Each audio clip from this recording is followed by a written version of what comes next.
can't see. Okay, we are live. Hello, everybody. Welcome to the Saturday morning. We have our coffee. It's so funny. So maybe we can get some feedback from everybody out there. We've been trying to name our monthly podcast where Kristen and I, who it's kind of funny because we're both business women and we're both podcasters. We have similar, I think we're like, our circles overlap quite a bit, which is why I think we vibe so much. And we need a name for our once a month where we get together in our PJs. I don't know if you can tell. See, I have the PJ collar right here. Where we get together our PJs and talk about anything and everything. So it's not necessarily the kind of formal interviews or whatever. So if you're out there and you're listening, I'd really like some name suggestions. So we came up with so far TKO, which is like Tamara, Kristen, Olson, right? So which is like knockout. Total knockout. And pajamas and tea, because we're kind of, I don't want to say we're gossipy, but we're more talking about just all the things. I think we're spilling some tea. Yeah, I think we are a little bit. I love that phrase, by the way. Yeah. I have a teenage boy, so I'm learning all the slang. I have no idea what it is half the time. And my son will be like, no, that's not, you got to say it like this. I'm like, oh. I love it. When the student becomes the teacher, that's where we're at about now. Yeah, I know. He's like, show me the receipt. I'm like, the receipt? I didn't go to a store. And he's like, no, you meant the text. I was like, oh. Oh my God, you're gonna have to update me on these so I stay connected to the youth as well, because I don't have young people around me as much as I once did. Well, it's funny because I feel like, and I'm sure it was true, it's been true through my whole life too, and I just didn't realize it changes a lot too. So It's kind of hard to keep up sometimes because like he'll say it one day and then 2 weeks later he's like, no, that doesn't count anymore. And I'm like, what do you mean? The trends are like this, man. Oh my God. Wait, hey, I know we're live, but I'm going to change my mic because I just realized I'm on my computer and I need to be on my mic. So give me a second. Okay. Can you hear me? Oh my God. Yeah. It's so much better. Is mine pretty clear? Yeah. Okay. No, you're totally clear. I just realized it as I was talking, like, oh, I didn't make that switch. It doesn't automatically happen in my little studio setup. So anyways, Kristen, how's your month been? Let's just dig in. What do you want to talk about first? It has been crazy in the best way. I think we talked about this in our prior conversations, but clarity was like a major intention for me for 2024. Yeah. So we got really, really clear on what we wanted, or as much as we could. And it was all in on the podcast. It was pull back a little bit on the fitness, but on the fitness front, I did manage to qualify for the next round in the Open. So that was a blessing. Yeah, it was cool. Well, they opened it up to the top 25%. So that's great. So that helped exponentially. But for amount of training, that's always cool. I'm not sure if I'm going to do quarterfinals. And then I can't fully announce this yet because we're going to do this like in a full formal fashion. But we got our first major title sponsor for Turmeric and Tequila. So that's huge. Fantastic. Yes. Yeah, that's a game changer. So very few podcasters, as you know, it's hard for us to monetize. It's even harder because there's fewer female owned, operated, and the human behind the podcast that are female. So we're doing things. That's fantastic. And I think it's a testament to, you had said, so a couple things. You had said that you had created clarity, right? So that you got really intentional. And I think when you do that, the universe does respond, not to get the rule on us out of the gate, but I think, and our actions align. So everything kind of, and you deserve it. It's a great podcast. So congrats. Thank you. You know, we're always, it's like athletics, you know, we're always improving. This is like CrossFit, it's the Wild West. So like, the goalposts are constantly changing. It's the language, like your son's teaching you, like it's cool one day, it's cool not. And there's like practices and then that's not a thing. So it's like ever evolving, but I think we both do a good job of just staying loose, staying mobile, trying to stay on top of the game. And mostly I think it's just about being yourself. I really do think it's that simple. So I want to thank you for one other thing real quick. So, because a little bit goes to clarity. So it connects with what you're saying. You had told me that you had written a letter about what you wanted the year to be, or kind of the intention, right? And then you shared that letter with me. So I went and created, and it was amazing and so detailed, like so thoughtful, right? It wasn't just like, in a year, things will be better, right? It'd be like, here's specifically what I've accomplished, what I'm looking to accomplish. Like very clear and very intentional. And I loved it. And I would encourage everyone to write themselves a letter. So I took that, and I've been reading this book called Be Your Future Self Now, which is all about letting your future drive your decisions versus your past driving your current decisions. And we can dig into that if you want to. It's a very, very good book. But so I wrote a letter to myself. Actually, I wrote it to me and to Jeff as like a combined letter for it's December 31st. So I typed it because if I wrote it, it would have taken me 8 hours because who can write that fast anymore? Yeah, but I typed it out. Yeah. And it took me a couple hours. Like I had to think about it. I had to edit it. I had to go back. And then I went back the next day. But I printed it out. I put it in an envelope, sealed it up, labeled it to us, put it in the desk. And then every now and then I go back and read it, but I'm going to allow him to read it December 31st. Okay. I love it. I think keeping it accessible and it was so vulnerable. I've shared it with a couple people now because I did this process with a friend. So she has it and then I sent it to you. It's vulnerable because it's really, it's good, but me reading it back and thinking about it, it's vulnerable, but sharing it with someone else, because these are they're big goals and it's very much like you got to believe it's going to happen, mostly just believe in yourself. So it's really vulnerable. So if you're out there and you're listening and you write one, I love that you did that. You put it somewhere, you can reference it. But I really encourage people to share it with at least one other person, just so you know they know. Yeah. And I told Jeff, I was like, on December 31st, you're going to open this. So he's like, he knows this is coming. So I can't hide from it. I can't pretend like I didn't do it. I'll email it to you so you have it too. Okay. But it's like, it's a letter. But in there, it's very specific and very clear about some of the things we have accomplished. But you inspire that because I loved your letter. And then I thought, you know what, that clarity is so important. And I don't know that I have it as much as I need. So I'm just going to like sit down and think about how to really do this. So anyway, so letter writing is phenomenal. Like and I don't care I don't know if it matters if you write it by hand or if you type it, but I think doing it, letting it sit, going back to it, looking again, like that's kind of what, and then it all comes together that way. And then you really see like, what is it I'm actually going for? And it forces you to really put intention behind it. Just being like, sometimes when I write a goal, I don't know if you do this. Sometimes I'll write it down in the morning. I'll be like, yes, I'm going to drink a gallon of water a day, but I never do it. I drink a lot of water, but I don't do it because I didn't really set my commitment to it. I just intended to set a commitment to it. You know what I mean? Absolutely. Well, my two big takeaways were, one, just getting the clarity, putting it out to God, universe, Madonna, whatever you believe. And number two is letting go. This is another one of my themes this year of the how. You got to show up. You got to be intentional. You got to do the work. You got to do all things. And you got to hold enough space for that magic of larger order to just happen. And I think that's, a lot with the sponsor. I know I have great connects. I have, I've done this process with my company, KO Alliance, forever. So I know the business side. That's one, leg up I have being a podcaster, being on the business side. But this came from someone I know in a local company and something I talk about all the time. So it was such a great tee up, but I had to just hold that space for letting go of the how and letting God, universe, Madonna, the magic just kind of come together and let that be. And I think will continue to be one of the most challenging pieces of my personal journey of just, again, keeping the faith that it's happening. You don't have to do everything. Yeah. It's hard to do though. So, do we want to talk about Love is Blind before we checked in on my week. How's your month been? My month has been really good. So, okay. Well, let me tell you two weird things that happened yesterday morning, because I think it sums up me going from March to April. Like this is it in a nutshell. Okay. So, so March was great. I got a lot of things in place to make the year amazing. And I needed to kind of take those things to the finish line. So that was really my March, was like, all these big things that are going to make the impact are a little bit loose and I need to tighten them up and get them done. So that was my March. Plus I had client work and podcasts and all that. Right.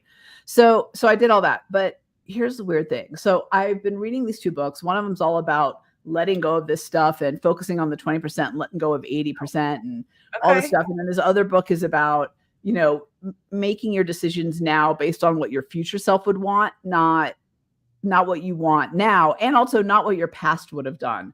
So here's like an example. Let's say, wait, let me back up. And these talks about how it's cost versus investment in your future self. So you can either put yourself in future debt or you can invest. So I can have the cupcakes now because it feels good, but tomorrow, Tamara is going to struggle because I've had 3 cupcakes before I went to bed. Yeah. Or I cannot have those, or maybe just have 1 cupcake, and tomorrow Tamara is going to wake up before I am and go to the gym like she was supposed to because her stomach feels okay. So that kind of stuff. So yesterday, no joke. First, I'm talking to my sister, and we lived in Lake Tahoe for a portion of our childhood. We had a house there until a couple years ago. That is the one place that both of us consider home. Okay. And I called her and I said, it's so weird. I said, I have to tell you, Tahoe has been in my dreams. Okay.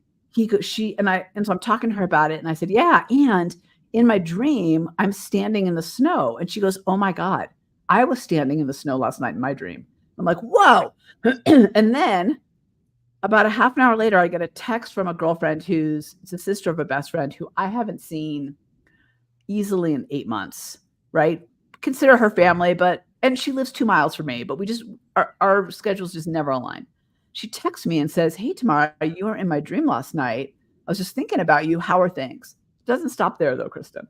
Then one of my besties, whom I'm very connected with, but nothing has been different about our conversations lately. Like our interactions have been our interactions. She texts me and says, is everything okay? And I said, what's up? And she said, well, I'm just getting this energy that you're going through something. And I said, well, is it good or is it bad? Like, tell me, should I not take this long drive? Am I about to head to a car crash or is there something else? She said, I honestly don't know. I just got this vibe that something is happening. And then I pulled this Rumi card. I love the Oracle cards. And the Oracle card was all about get rid of everything, most of all this shit and be your brightest light and all the kind of stuff. The Rumi cards are the best. But that is how I feel like I'm careening into April. I'm not sure I know what it all means, but I think it's weird, right? That all that stuff happened in an hour and a half period. Well, when did you write the letter? A month ago. Okay. Maybe 3 weeks ago, sometime in March. When did you watch the dream scenario? Because it's very middle of March, because I was in California on spring break. So 2 weeks ago.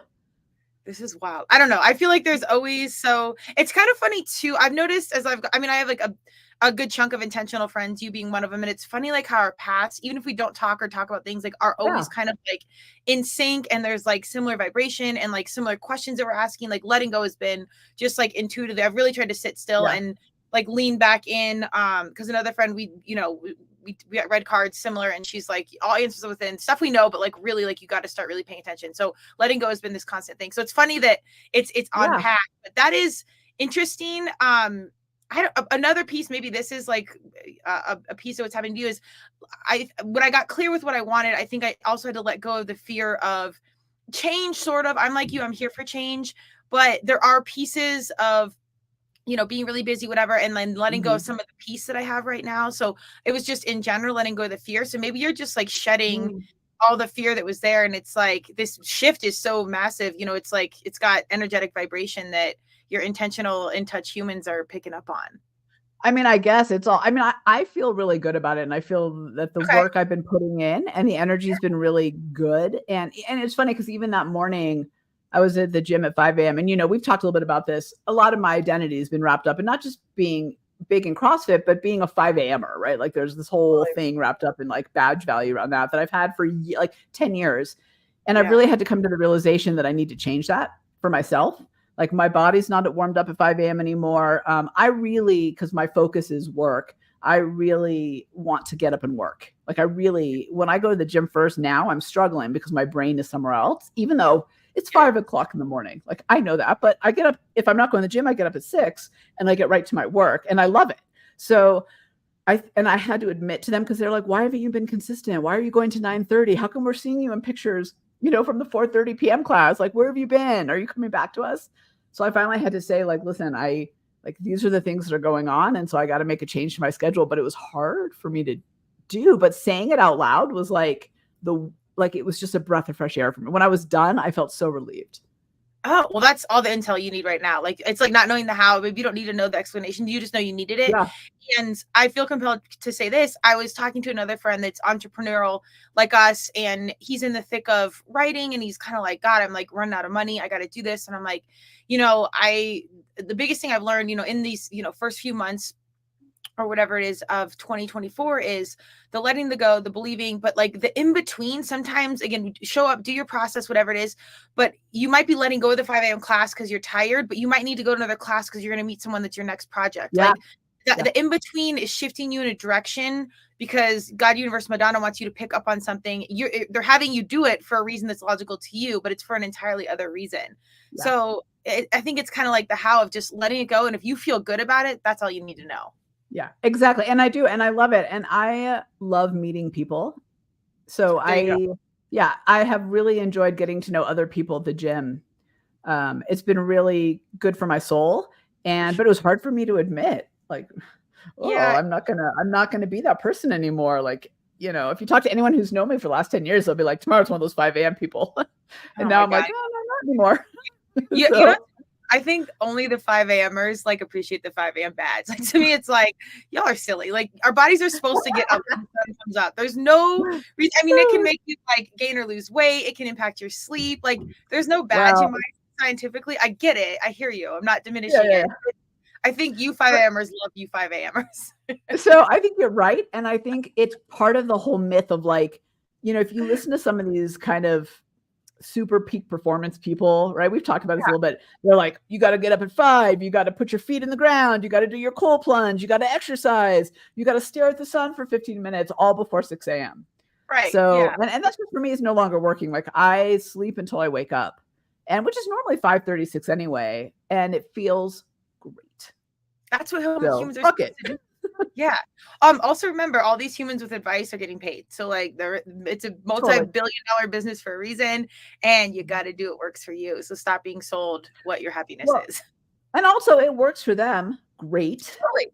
Awesome. Then, yeah, and when they're getting paid, so a lot works when you have $1 million in the bank.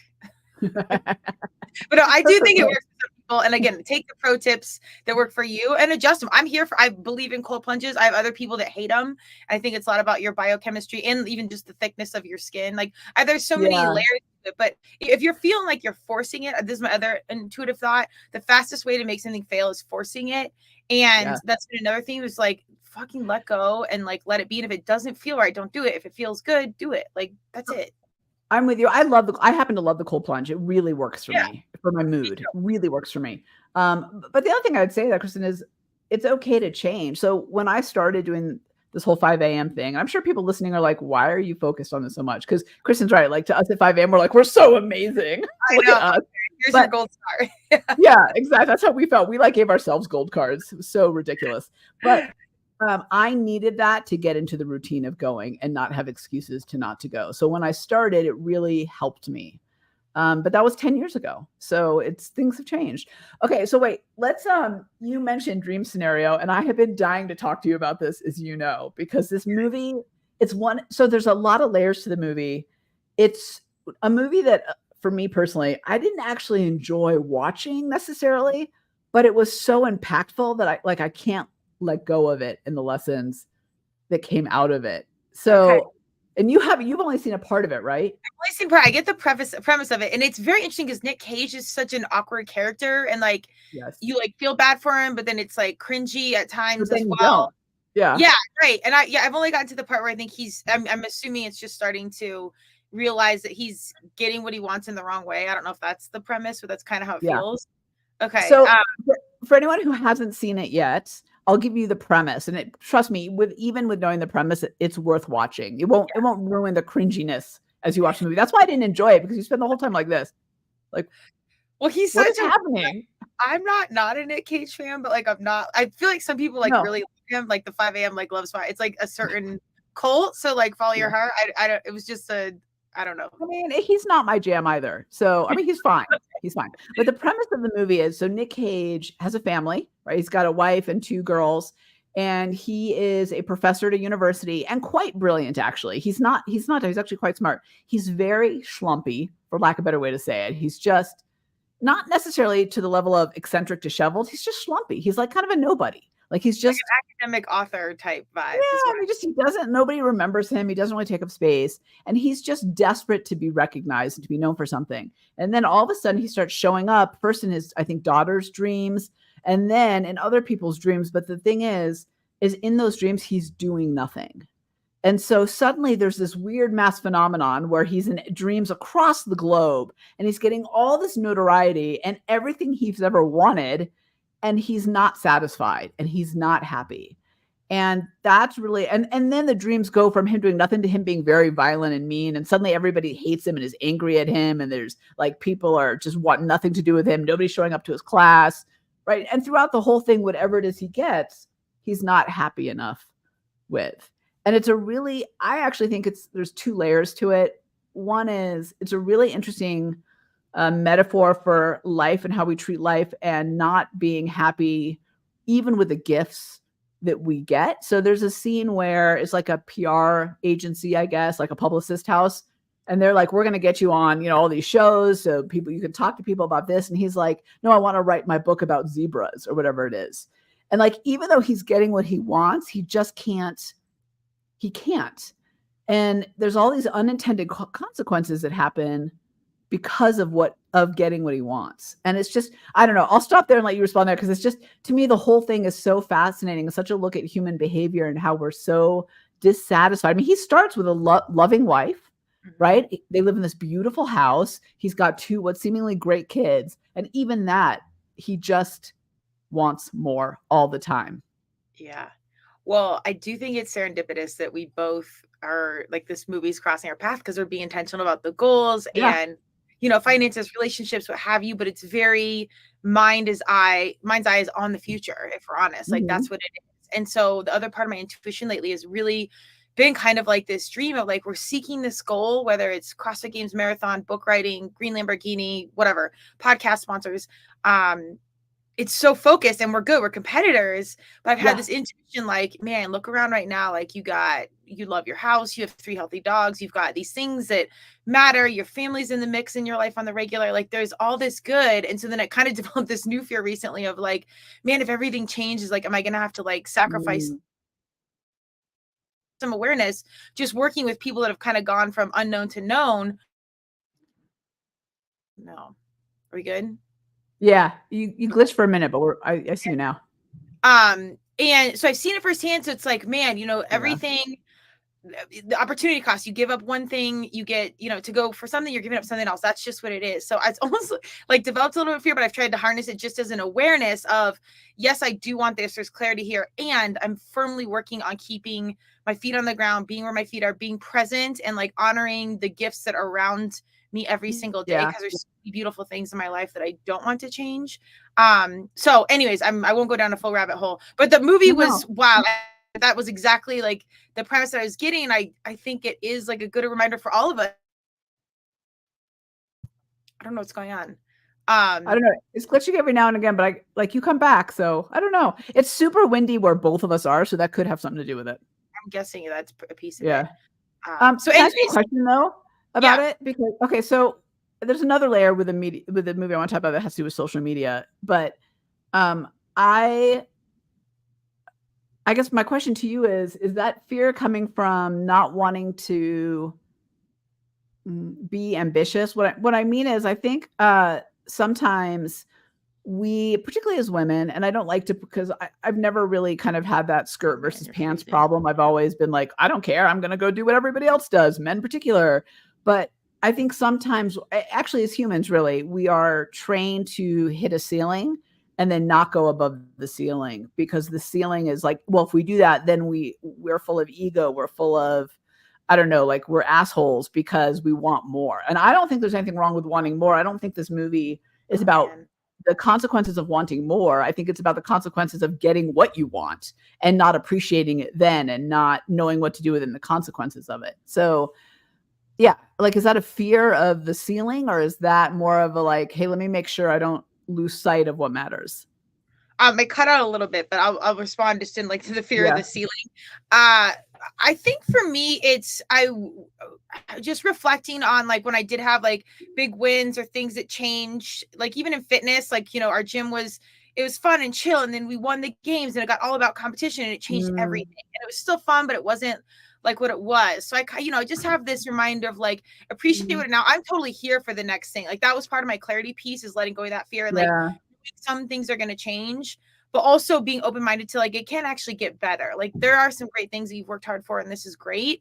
And, life is short. Like, let's go to the next level without fear and let it be what it is. So I don't really have fear of hitting a ceiling. I think it's more just, it's like if you make $1 million, but you don't have the people around you to enjoy it. So it's like this kind of like false give or take scenario that I think a lot of us as competitors have. Like, you got to, again, give up something big, something great, where it's like, nah, it can coexist. Like things can coexist. So but I do think that's a conscious practice of, as things do change, continuing with that gratitude, staying on your feet on the ground, having good people around you, because I'm here for, you know, the bright lights or whatever is next. Yeah. And I still want like my grounding forces within my world. Well, I know we're going to talk about what's happening with some women's basketball right now in a second, because there's so much amazing stuff going on. But I think also sometimes I'm not speaking necessarily for you. I think it's even for me. I actually fear the spotlight a lot. Like I will always dip my toe in because I'm always being pushed into it, but I don't really want it. You know, like I don't. You're such a great public speaker. That kind of surprises me. Well, but I've gotten over it. But I think okay, I love my family, but I'm going to tell you that my dad, who is the most loving narcissist you'll ever meet, he is so supportive and he's so wonderful. And at the end of the day, it's really about him. And he always had to outshine everybody because he has a deep need. He's a little bit like Nick Cage, right? He has this deep need for validation. Deep. Okay. So for him, it was like, if I said I wrote a book, he said this to me once, and I love him, and he's not watching. Fortunately for me, I know he doesn't he doesn't watch this stuff, so I'm okay. But because I love him deeply, and he's like my rock in my family. And when I told him I got a book deal, right, with a full-on publisher, he said, "Oh, well, I've got a book I want to write. Let me tell you about my book." Did you hear me? Are you there? What is happening today? I don't know. It's clicking back on. But yeah, you're freezing and then it's swirling. Yeah, I put my phone on airplane just to see if maybe like when I got a text, it clicked it. I don't know. I think it's the winds. It might be. Sure. Yeah. Because I've got strong signal. I'm like. Yeah, me too. It says I am. Okay. Who knows? Universe is whooping on us. Psh, it's all, don't talk about your dad. Seriously.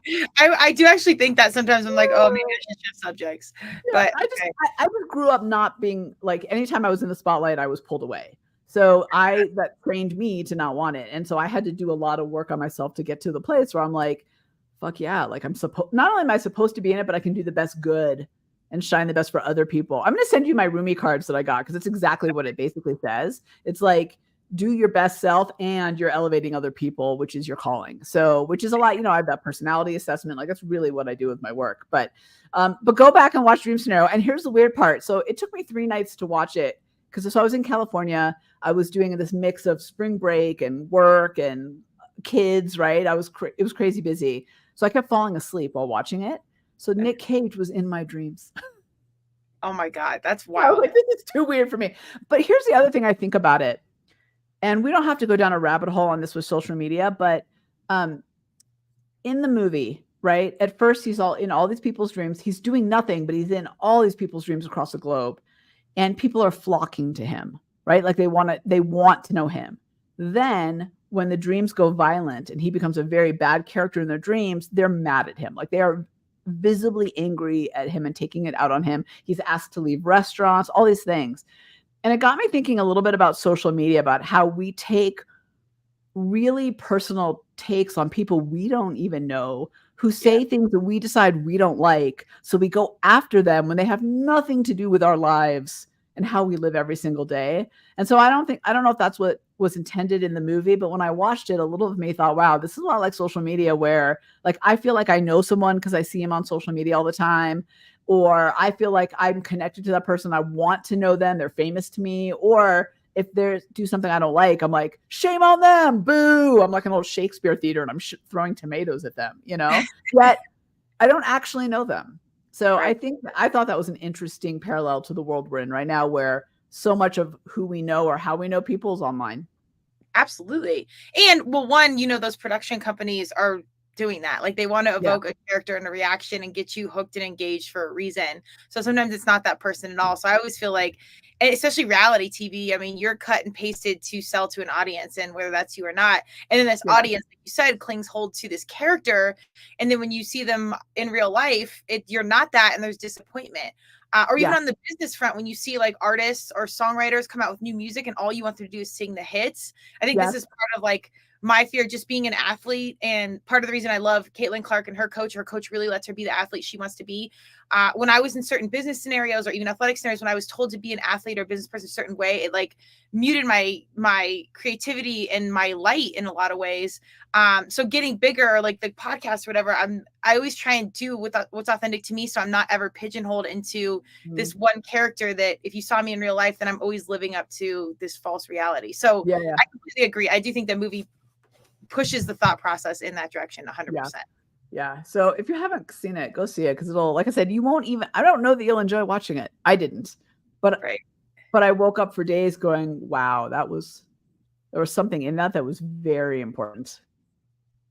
That's interesting. Okay. I'll definitely finish it, but I think it's a relevant conversation.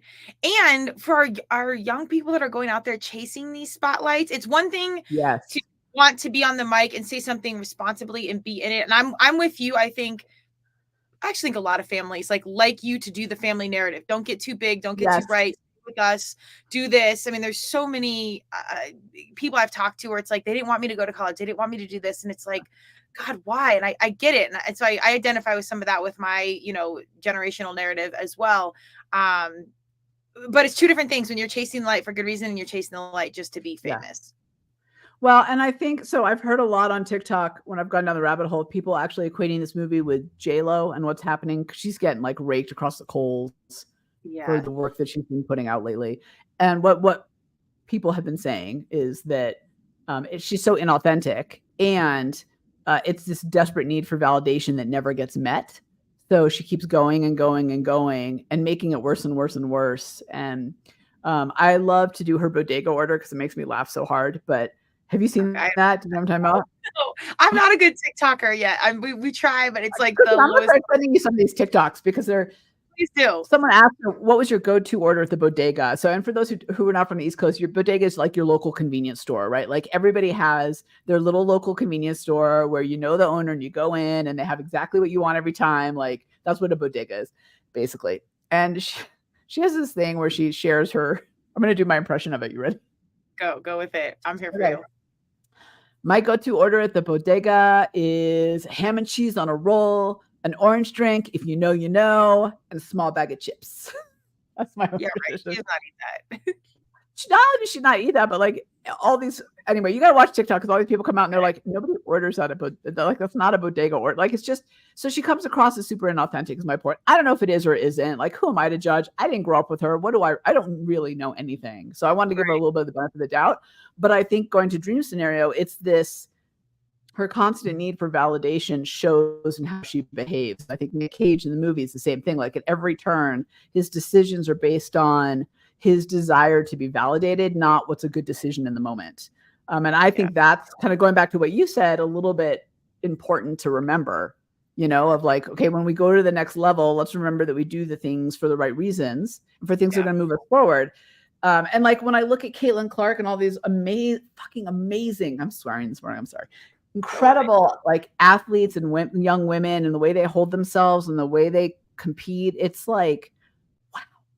They do it for the right reasons. Well, they're secure athletes, and some of these kids are freshmen. I mean, they're 17, 18, 19 years old. And then even the fifth years are 22, 23.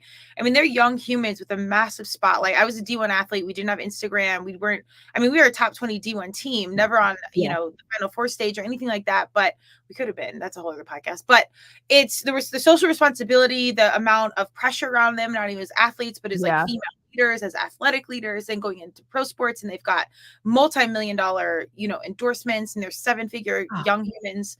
I mean, it's just a lot. And the way they speak as business people, I'm so impressed with, and their composure in the spotlight is amazing. I think it's just such a monumental shift in our time in what young people are doing, what young women are doing, and what this spotlight is. You're saying, the inauthenticity is so real. The J-Lo thing is really interesting to me because I think she's a phenomenal artist. I think she's an incredible dancer. If you go back and watch her in Living Color, amazing. Yeah. Oh, dude, she's a performer, man, and she works. But I always wonder, who does J-Lo, Beyonce, Taylor, who do you hang out with? Who are you around where you don't need a bodyguard? Who is your grounding force? Your mom, your significant other, their reality has to be so isolating, and you've got to get addicted to being a number one, getting you're never not compared, I think, especially as women.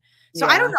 I was just wondering what the reality is. And it seems like an outsider looking in, she is seeking validation, the album, then this Amazon thing. And then I'm when do you go the documentary that she produced? And dude.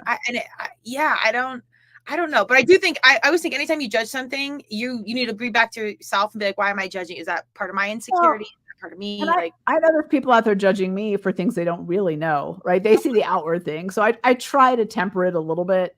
I think JLo's always struggled with putting her real self forward. And I think that actually probably stems from a deep need for validation and some I think there's other things behind that we need to have a little bit of empathy for and not be so mean. As much as I love her bodega order and like watching the videos because they're so funny. People are creative. It's so funny. Yeah. But I also think, and I want to ask you a question about this too, is so I look at people like Caitlin Clark, and I'm not just impressed with her deep three, as they call it. I'm not a basketball person, so my lingo might be off, but like she's impressive. And what she is bringing to the sport is game changing for women's basketball, right? We've always complained not enough people watch. And she's bringing in millions to watch. So she's changing the game 100%. Ice Cube just offered her, I don't know, what was it, $5 million or something? Like, Ice Cube is my hero. Ice Cube, if you're out there, I love you so much. I grew up in California in the 80s. Please call me. I would love nothing more than to talk to you. But Kristen and I will be all over it. So, let's go. But I also think they are on the backs of, in a good way, the JLo's, the Madonnas, the other women athletes. Like, I think we need to remember that it is a stepping stone or a ladder, right? And there are some people that came before them, and what they've been able to do and take it to the next level is so impressive. It is. And I think the good thing about the social media is that, like, if you're in a position, you have this awareness as your star is rising or your notoriety or whatever is happening, regardless if your intentions are good or not, is to take a look at what before you have done, just as like a good student of the game, no pun intended, is look what like some of the success points were, some of the pitfalls were, losing the people around you. I mean, Madonna's talked about that. Angel Reese, Louisiana Bayou Barbie, she talked about the backlash on social media she's gotten that I think has been particularly unfair as a woman of color. And, there's pieces to it where it is like glitz and glamour and stuff, but it's a lot of pressure. And I mean, even Caitlin Clark, when she heard Ice Cube, I love this so much. It was such a hot take. I think I was watching it by myself on my TV with my dogs, and they're like, "Oh, did you hear that Ice Cube offered you $5 million to join his league?" And she's like, "No, I'm focused on my team." She's like, "I have people for that." And I'm like, I know that's right. My young human in college, my door just blew open. My people in college literally have language like, you're a 7-figure professional athlete. Like, that's where it's at. Like, who says that as a senior in college? Like, that's what's up. That's where we're at. What do you think makes people, like, I'm going to mix kind of elements here, but like Caitlin Clark, and then I look at Taylor Swift too, and I'm not a Swiftie. I don't love her music, but I really admire what she's done and how she has positioned and holds herself. So I love that about her. But what do you think it is that makes these women in particular, and actually I would add Miley Cyrus into that too. I think she has really decided who she is and she's owning it. I love her for that. What do you think allows them to do or makes them so strong? Because not only are they good at what they do, right? They're brilliant athletes and singers, but to your point, they're doing something that other people haven't done yet. I think this is like, again, a question I've kind of pondered, because it's like, what is it that we choose and what is it that we can't choose? And that there's just no other way. Like, this is what you were born to do, and it just so stars align where you love it, you want to do it, it's your talent. But like, there's no other way. Like, I wouldn't exist in a 9-to-5. I wouldn't exist doing some of these other things. I don't know that they have a choice to live a different way. Like, they're positioned to love all this. I think it's with massive sacrifice. I think Whitney Houston is the number one example of, she blazed the trail and got hit on not being black enough, not being white enough, being, in pop culture at the early time. I mean, I think were one of the ones that got hit the hardest. And I don't know if you get to choose it. I think you're just positioned and that's what you do. I don't know that we get to choose necessarily. I think we have our clarity on what we want to do, but it's within. Like, I don't think we'd exist in space, at least not happy. I just think they hold themselves with such a level of composure and future thought that you don't, in the past, haven't seen, and control it. And maybe there's an element of, in today's world, you are able as an athlete or an artist or whatever it is to have more control over who you are, what you do, and how you do it. Where I think maybe 10, 20 years ago, maybe that wasn't the case. You were the talent. Right. Then you had people around you who they decided they packaged what you did next. Yeah. and I'm just going to go back to Caitlin Clark for a minute. I mean, one of the things I really appreciate about her, and I didn't watch all of the games and all of it, I just watched snippets of it, was that when she was getting taunted on the court. But keep going. What's that? I'm going to shut this door. Okay. When she was being, taunted on the court, which is perfectly okay with me, by the way, like it's a game, psychological, physical, like by all means. So I don't have an issue with it. But the focus on her face and her ability to tune all that out and actually channel that into her game, I also thought was a great lesson for the rest of us of, hey, like, don't listen to the noise. Don't listen to the distractions. Just you do you and you do it best. Yeah. And I love that from her too. Absolutely. Well, I think like her, Taylor, Madonna thrives on poking the bear. That's why I love what she does.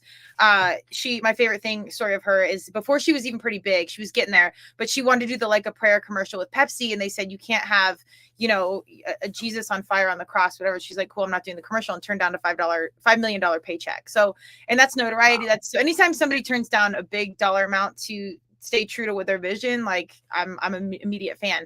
But I think Caitlin Clark and some of these guys get good at that because just like fitness, they've had reps in it. She had a big spotlight last year, and I'm sure they've had breakdown and breakthroughs where you get even better every time about focusing and blocking that out and knowing your mission at hand. And I think there's two sides to that where that's great, but at what point is blocking out the noise so much so that you are totally blind, like maybe like a Jalen where you've lost what you're authentically doing because you're so good at staying so siloed into the goal. So I think it's this consistent balance of that's great. And if you can numb out so much, like I can even do this in CrossFit where I can go zoned out, stay in the pain, stay in the cave. Like that's what I'm good at. But like, I'll have workouts where I'm like, am I even enjoying this? Like I'm winning or I'm doing well, but like, am I spiritually connected to the fitness piece right now? And so yes, I think they're very good. And I do think there's a conscious conversation of like when that can be too much.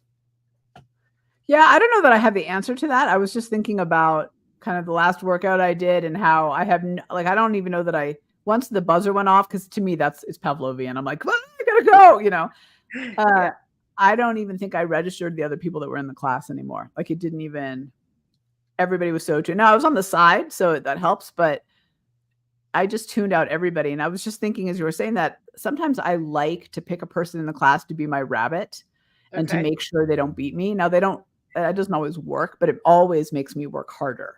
So that's why I do it. It's not actually because like I want them to do their best and I want to try to beat them. Yeah. And sometimes I do, sometimes I don't, and it's all in here. I never go up to after and be like, gotcha. Right. Like I don't, it's not really about that. So Taylor is J-Lo's rabbit. Like, I think that exact conversation is completely applicable, but now you're chasing, this massive mile marker that is, it's unrealistic for 99% of humans out there, but this, 0.00001%, you've got 3 people you're going against and society's comparing you guys, you all amongst each other. Whether you like it or not. Yeah. How do you shut that off? Like, what do you do? But do you think that that's because, since we're like focusing on J-Lo here, do you think that's because J-Lo is so inauthentic? Like, I don't know that I see people comparing Madonna and Taylor Swift. Well, they compare Taylor and Beyonce a lot, and they intentionally show up at each other's events and like, because they were the two big. Oh, absolutely. Like the big concert revenues. They were 2 big concerts of the year. And I think I do think they're their authentic selves. And I'm sure they've had to do work. Taylor's been raked over the coals too. And so is Beyonce. They all have. Yeah, they really have. I think there's, like you were saying, I think there's layers to J-Lo's conversation. And the other side of that is her personal life has been so public, and messy. And I think she's trying to constantly explain being married 3 times and in some reaching way, never having been married in 43. Like, I kind of get that. I'm not saying I compare that at all, but I think just constantly be questioned and having feeling this need to explain, like the documentary, I watched it and honestly, I couldn't even fully pay attention, but it's like her explaining this love and then divorce. And I don't know. I think there's multiple layers there. So I think there's a comparison for her. And then there's, like you said, other stuff that I think needs to be unpacked. So I haven't seen it yet, but everybody I've talked to that has seen it has said they couldn't finish it or they didn't like it. Right. That face you just made is exactly what people do every time. They're all, I watched it. Right. So, but I think that has to go to, I think that has to go to her challenge of showing up as her real self. And so I'm going to just for a minute, again, compare that to Taylor Swift, who, again, I'm not a Swiftie. I would never pay to go to her concert. Like, she's not my jam from that level. I'm more of a Ice Cube hip hop kind of girl. Like, that's my jam. But yeah, I'm all about the thug music. Like, you give me some swear words and a good beat and I am in. So in fact, and you're also inspire the world. Yes. Yeah, exactly. I sent my coach a playlist. She asked for music, and then she told me later, she's like, "I love your playlist, but I can't play it."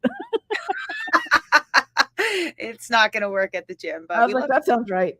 But Taylor gets raked over the coals for being like, "Why do you write songs about your boyfriends? Why, ex breakup, blah blah blah, right?" And her responses are very confident. She said, "Well, that song about my ex-boyfriend bought my house. You don't ask so-and-so, the country singer, why he writes about his ex-girlfriend." And so they're like, she so owns who she is. And so you see that response compared to trying to justify, which frankly, half of America has had 3 marriages. Nobody cares.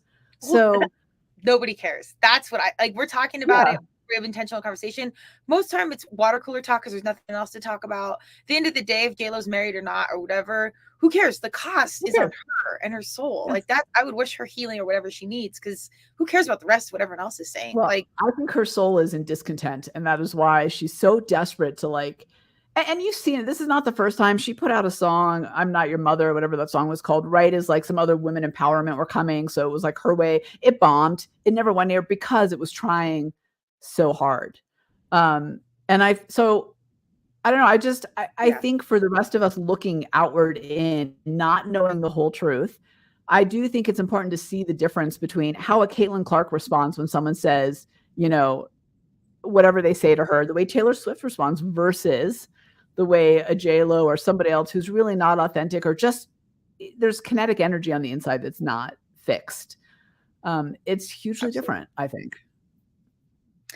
There's that great quote that's, "I'd rather be hated for who I am than loved for who I'm not." And I think it's such an awesome check-in, especially for us with our intentions for 2024, to know that, there will be opposition. There will be people that say, you know what, turmeric and tequila sucks, or Launch Street is a terrible business, whatever. Like, there's always going to be that. It's such a great practice though. And this is another thing I love about fitness, because, I've lost, I've failed, I've been booed, whatever, disappointed fans, whatever.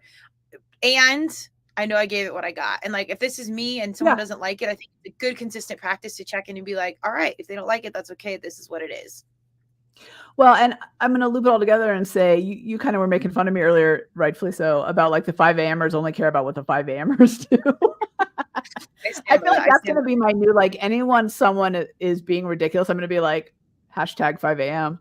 But I think that thing of like, just know what works for you and do you, and you can love it or hate it. But and someone told me once too, which I've always agreed with and really stuck with me, is you want people to love or hate you, because that means you're being you and you're showing up and you're doing it. Indifference is actually the enemy. And if people are indifferent to you, like in that movie, right, in Nick Cage, people were indifferent to him. He was neither here nor there. It was my grandma used to say, she said it in Yiddish, but that person's neither milk nor meat. That's how she would say it. And it's such a great phrase, because that is, indifference is the enemy. And so maybe it's good for J-Lo. She's getting all this hate. It's funny that we went off on this whole J-Lo tangent, but it's such the opposite of some of the, like the Caitlin Clarks and the Taylor Swifts and the Mileys and the like. And I love seeing all these younger people, and women in particular, really taking control of their future in a way that we haven't seen in generations past. And I think it's important to honor the people that came before them that made it possible for them. Absolutely. I completely agree. It's just really cool to see it happen on a big stage at a much younger age, and knowing that I think they had those harsh reps way earlier. Like they had those breakdown and breakthrough. It's great they can be on this main stage and be such phenomenal role models for our young women and all people at this point. But I do think it's worthy of recognizing that they probably had those harsh breakdowns earlier on. So if you're in it and you're going through it, or you have, fears like what I was talking about or whatever, like know that it's coming. But bottom line, like how we started the conversation, is just be yourself and let the rest shake out. Yeah. Which is why we agreed to do a podcast in our pajamas. We're like, F it. We're just gonna, this is what it is. This is what it is. Well, I think in both of our regular podcasts, we do that too. I mean, I think we show up as ourselves, but we're interviewing other people. It's a different thing. It's a very different thing versus having, it's conversational, but it's different than having a Saturday morning conversation and talking about things like J-Lo and Love is Blind. Totally.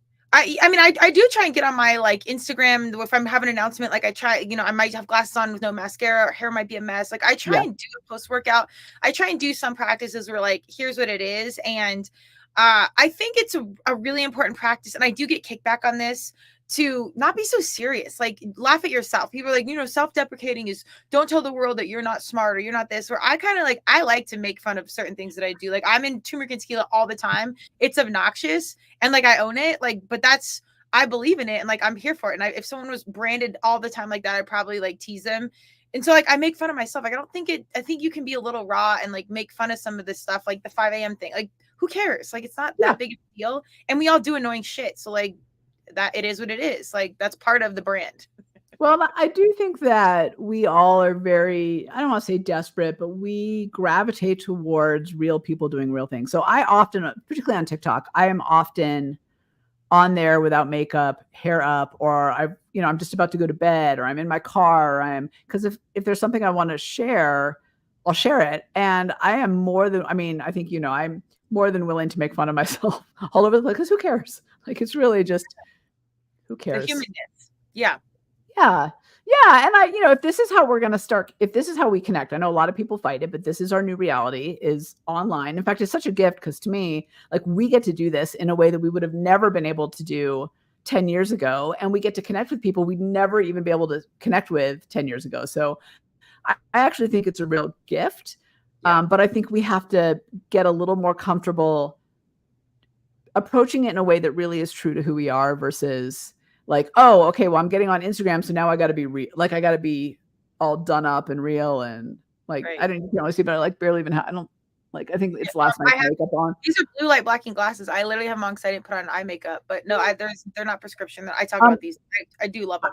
I almost didn't wear mine because I like better without them, but then I can't see you to see your face expression. So yours are functional. Mine are straight up like, it does block the blue lights of the screen, but then like, I like yours.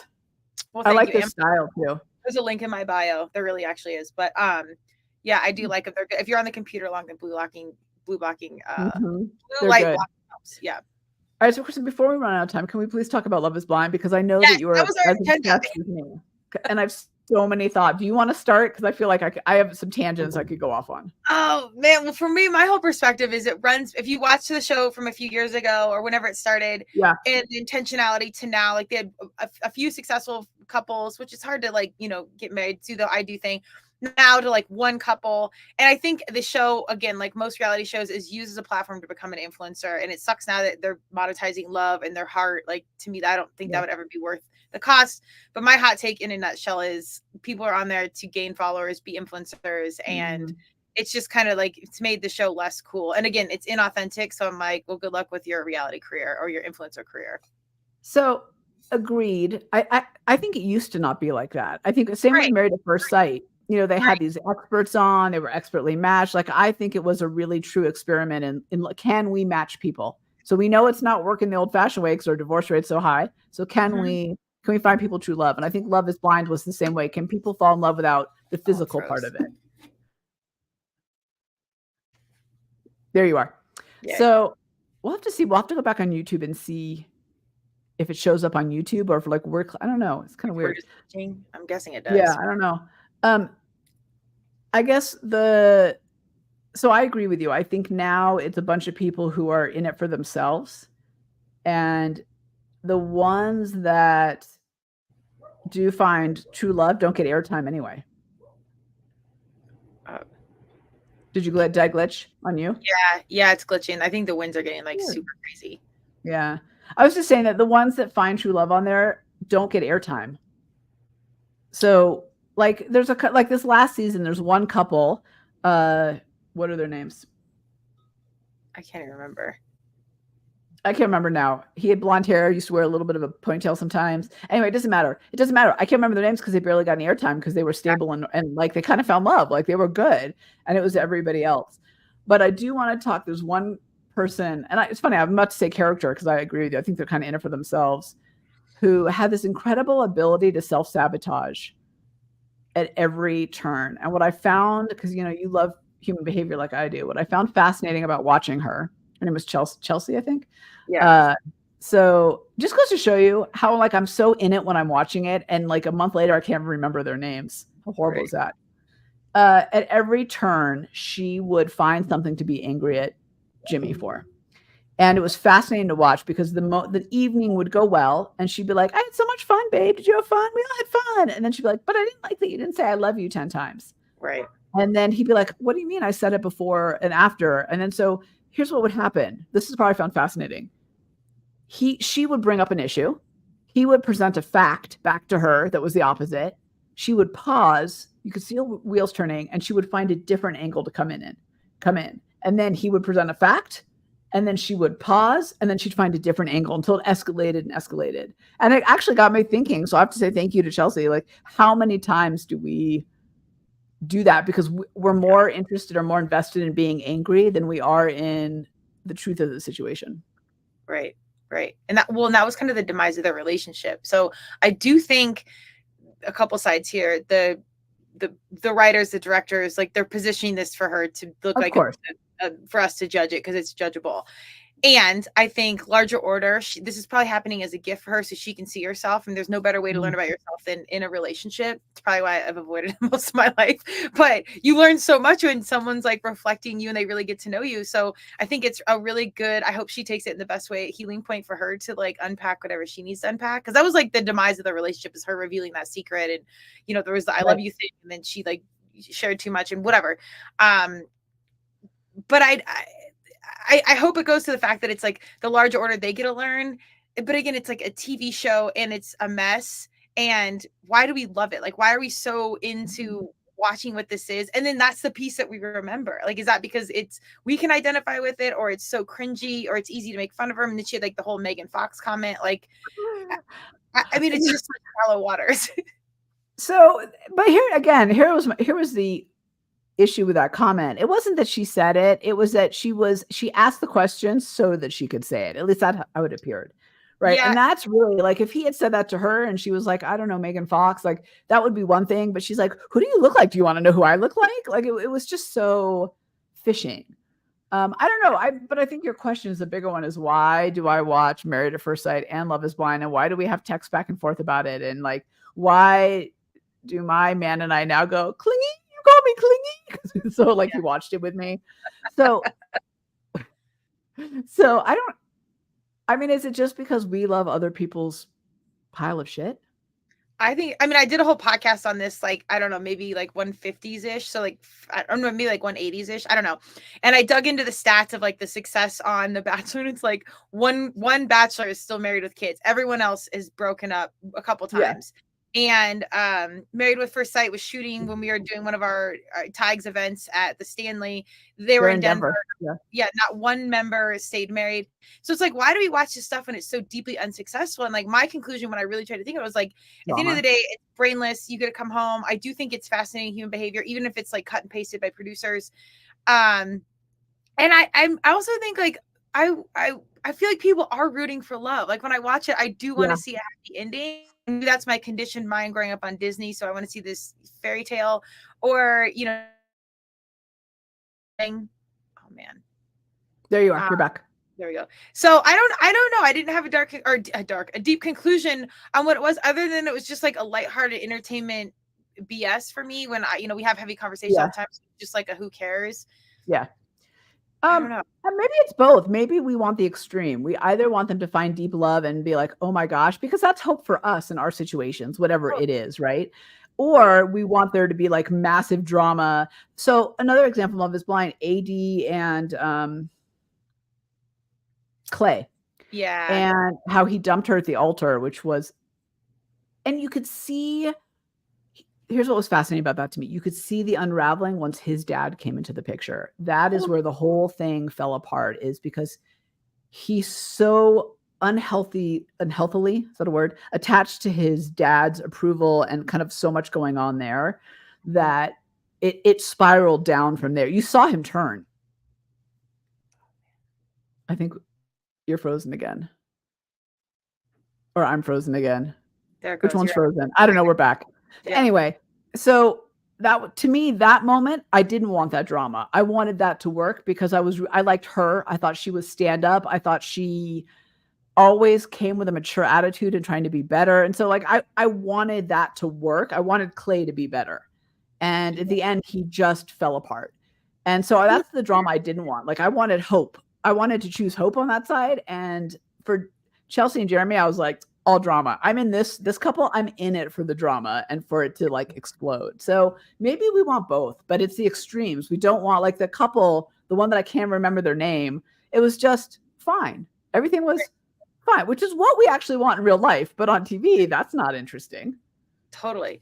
Yeah, I agree with you. And I just think larger order, if this is how we're going to get the masses to pay attention, there's such lessons in that we can all learn, whether we're conscious on that or not. I think the conversation between Clay's dad and his mom when they are divorced, I think that was the point, and the through line to the entire show, her being super honest with him, holding him accountable for his shit, and saying, you need to address this.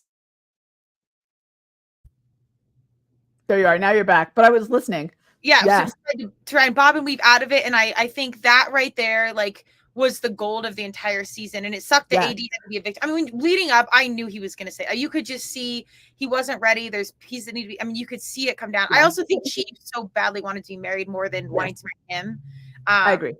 But there was larger lessons just in that couple, and that conversation alone, I think, was worth the season. I think you could do a whole psychological study on that final conversation between his parents. And I love his mom so much. And I love the moment where he starts to try to be all charming. And he's like, well, he needs to find a woman like his mother, blah, blah, blah. And she's like, yeah, you did. And you did me wrong. So like oh, wait a second. I'll pretend to freeze until you come back. Okay, there you are. I said, I'll pretend to freeze until you come back.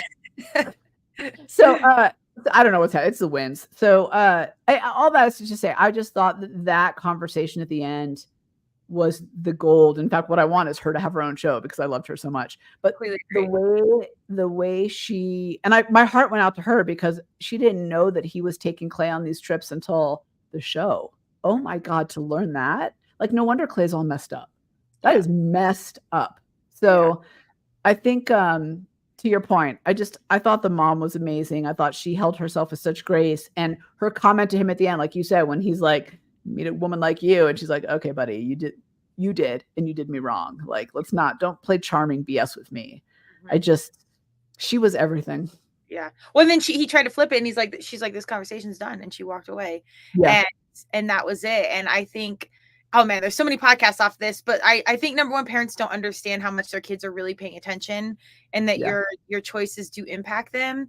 And in the female narrative too, but in the male narrative where it's like, you're just dating women and dating, especially, the stereotypes of cultures. And I mean, it's impacting on those around you. It's not just your decisions. Like, it's impacting not only your human in that scenario, but the trajectory of their life. Like, I don't think parents understand how much their actions, like their kids are paying attention, that they are the first influencers. So yeah, there was a lot of intel around it. I thought that was really great. I really like what you just said, that their parents are their first influencers. Yeah. And I say that all the time. Yeah, I love that. I never really thought of it that way. That's so powerful. And I love how the mom was like, he's carrying our baggage and he shouldn't have to. And she said it better than I just said it. But to me, that's exactly what we forget. And I think that's true across a lot of things. We talked about this last time about the impact you make on people without even knowing it, that are actually paying attention. And it's important. Like, we can't always show up as our best self, but it's important that we remember that other people are paying attention. Absolutely. And we're all carrying our family's baggage no matter what. You're never going to go unscathed for what it is. So like, I don't have kids, but I'm sure my dogs could go into therapy if they need me. Like, I've done something to make it not okay. So that, like, you never go unscathed. So I think it is also the flip side of giving grace to our parents, and especially older generations, when there's less tools to deal with this stuff or unpack these things. Because even if I think Clay's dad didn't show that, I know there's scars there, and like, he probably learned. Well, there's a reason he behaves the way he behaves. Totally. It's unhealthy. Yeah. Yeah. But yeah, absolutely. I think parents, being a coach, coaching kids forever and seeing the interaction between them and their parents, and not having kids has been powerful because I have a different perspective. But my number one thing to parents would be to understand how much your kids are truly paying attention and influenced by what you think. Well, and without going into depth, I will tell you that with my kids, I know they know how their dad and I behave. And I know that they justify some things and make excuses for some things because they desperately want it to be different in some ways on some other areas. And they don't articulate it now, so you don't realize it, but 10 years from now is when they start to articulate the feelings and what they saw now. So I think it's important to remember that and to not expect them to be able to articulate what they're feeling or seeing now. Yeah, absolutely. Absolutely. And then the flip side is they are very smart. Kids are smart. They know how to manipulate you. So no, they know. They know. They just don't always articulate it in the way that you're like, oh no, they totally get it. Now you're like, oh, but they know. Kids know. They're smart, man. Yeah, they're out here. Yeah. I love it.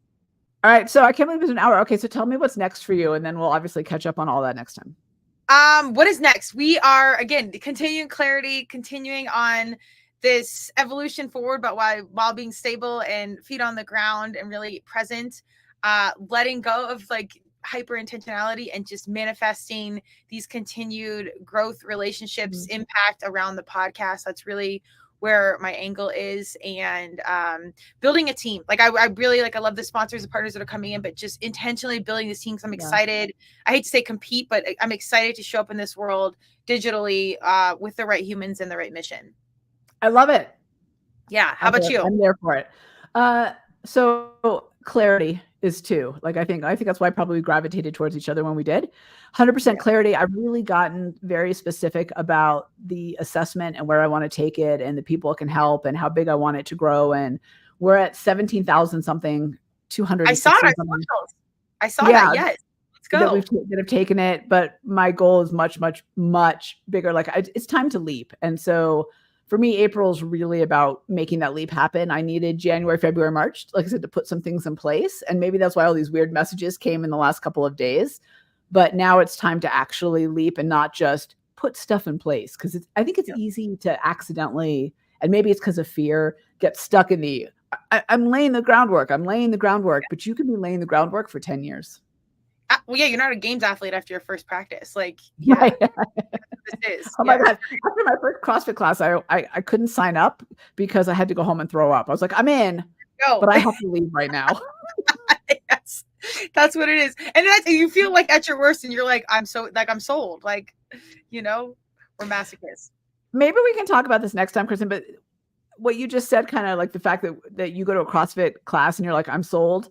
One of the things I love about CrossFit is it really speaks to a certain type of person.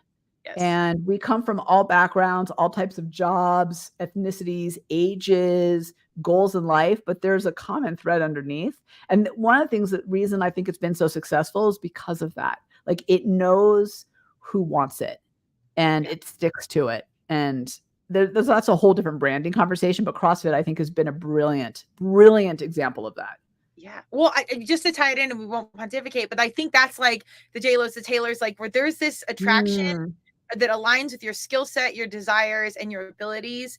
And then that's the path. And I don't think, as much as I want to be intentional and control, I don't know that we have a choice another way. So I think it's like the diluted version of that, of like, if you were going home to throw up and die and you're like, I'm signing up, like that. Exactly. That's what it is. Exactly. I was like, Whitney, I love you. That was the manager time. I can't talk right now. I'm in. Like, here's my card. I have to go throw up. Yeah, I love it. Well, maybe we can talk about it a little bit next time, because I do think it's an interesting, like, as you were saying that, I was thinking, well, I know what Taylor Swift stands for. I know what Caitlin Clark, like I could define her brand. I can't define JLo's brand. And then that got me thinking, can I define my brand? Can other people define my brand? Like I'm going to think about that in April. That's good. I think the next time we get on the mic, this is a prediction, you're going to have big news. Oh, I'm in. Yeah, I'm excited about this. Let's go. If I show up in anybody else's dreams, tell me. Yeah. I mean, if Madonna sends me a DM and is like, yo, that girl you podcasted with, she came into my dreams, I'm going to be wildly jealous. But also super excited for you, because if one makes it in there, I'm here. In my head, I was thinking, you need to show up in Madonna's dreams, and I need to be in Ice Cube's dreams. Our lives would be complete. We sound so weird, by the way. If either one heard this, it'd be like, cool, you psycho stalkers. Like, what about your weirdos? You want to stalk me in my dreams? Yeah, what kind of creep says that? These two, apparently. You got to own it. Oh, my God. All right. I'm going to take us off air, but so good. Love our pajama talks. Have a good Saturday, y'all.